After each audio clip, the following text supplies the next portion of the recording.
我是线上建筑师朱文一。这些天我一直在线上探索法国，在里尔城中心，在里尔弗兰德车站南面的铁路上空，我设计了一座长条形状的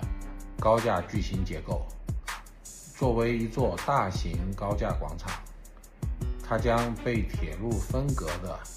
各个大型公共建筑串联起来，同时也为市民和游客创造了一处大尺度的公共场所。这就是我提出的绿色连接设计构想。